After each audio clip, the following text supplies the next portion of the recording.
स्वागत है। अब तक न्यूज़ 24 हर खबर आप तक। भारत सरकार द्वारा हाल में ही आयुर्वेद से परास्नातक छात्रों को आंख, कान, नाक, गला एवं दांत के ऑपरेशन के प्रशिक्षण की स्वीकृति दे दी गई है। इस पर आधुनिक चिकित्सा पद्धति और इंडियन मेडिकल एसोसिएशन द्वारा इस फैसले की आलोचना की जा रही है और डॉक्टरों की टीम हड़ताल पर भी बैठ गई है। हालांकि सरकार ने इस मामले को ज़्यादा तवज्जो नहीं दिया। आयुर्वेद भारत का अभिन्न अंग है। आचार्य सुश्रुत 2500 वर्ष पूर्व सर्जरी करते थे और 132 उपकरणों का प्रयोग भी करते थे, ऐसा उल्लेख मिलता है। देश भर से संभ्रांत लोगों का आयुर्वेद के प्रति आह्वान आ रहा है। आइए आपको मिलाते हैं आयुर्वेद के समर्थकों एवं विचारकों से।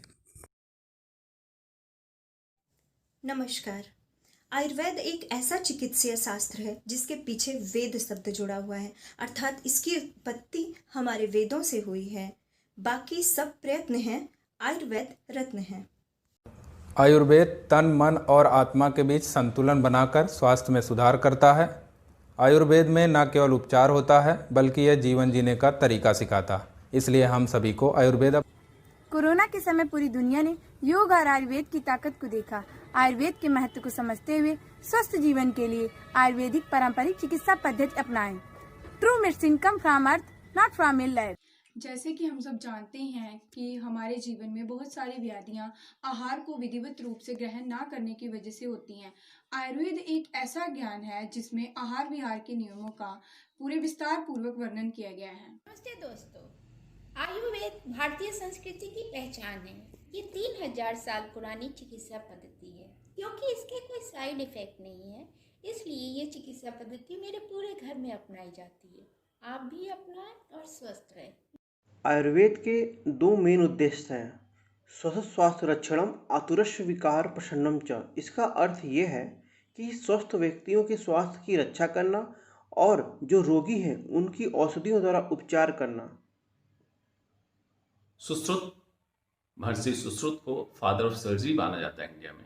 उस समय भी उनके पास 300 सर्जरी के औजार थे, लेकिन आगे उसका विकास नहीं हुआ।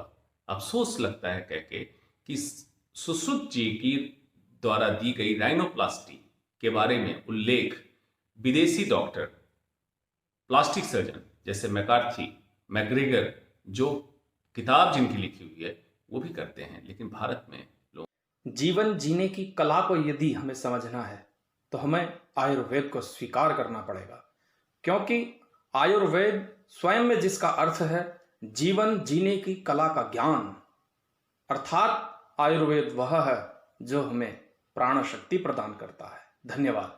आयुर्वेद ये सिर्फ एक विज्ञान नहीं बल्कि जीवन जीने का विज्ञान है। इसमें दिनचर्या, ऋतुचर्या, आहार विहार के माध्यम से स्वस्थ व्यक्ति के स्वास्थ्य की रक्षा के साथ साथ रोगी के भी रोग को दूर करने की कला बताई गई है। आयुर्वेद अपनाइए और जीवन को स्वस्थ एवं सुखमय बनाइए। बाकी सब सिफर है, आयुर्वेद शिखर है। आयुर्वेद अत्यंत प्राचीन शास्त्र है। एक समय था जब आयुर्वेद समस्त चिकित्सा पद्धतियों का जनक था। आवश्यकता है कि हम आयुर्वेद के उत्तरोत्तर उन्नति पर ध्यान दें और उसे अपनाएं। शल्यशाला के जैसे अंगों को विकसित करें।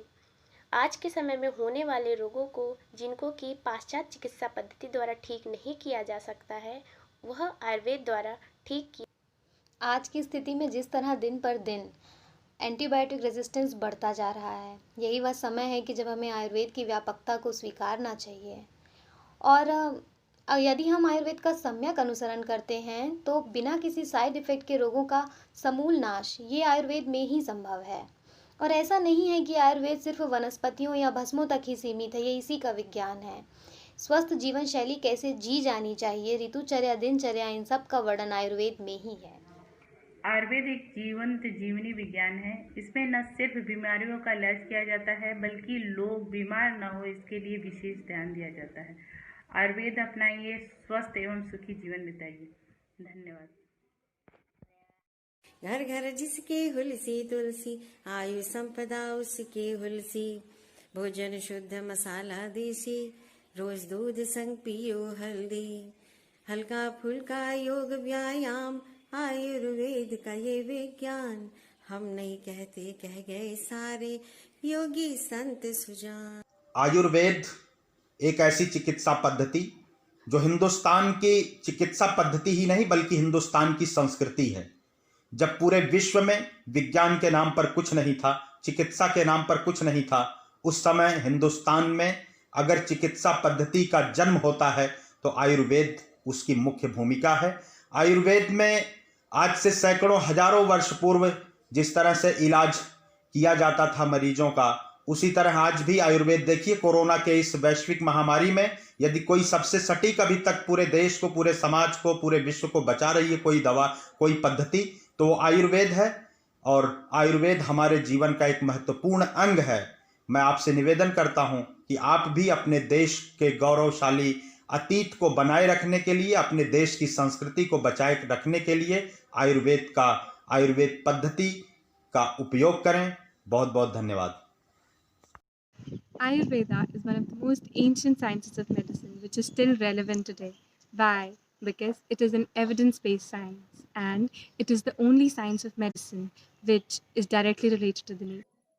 ये हकीकत है कि दुनिया का पहला सर्जरी आयुर्वेद के जरिए हजारों वर्ष पहले किया गया, लेकिन ये हकीकत आज की न्यू जनरेशन को नहीं मालूम। आपको मैं बताते चलूं कि आज भी हमारे घरों में आयुर्वेद की मेडिसिन का बहुत अच्छे से प्रयोग किया जाता है और विदेशों में भी हमने देखा है। जानकर खुशी होगी कि विदेश में भी हमने विदेशियों को देखा है यूज करते हुए आयुर्वेद मेडिसिन को। ये गर्व की बात है हिंदुस्तानियों के लिए।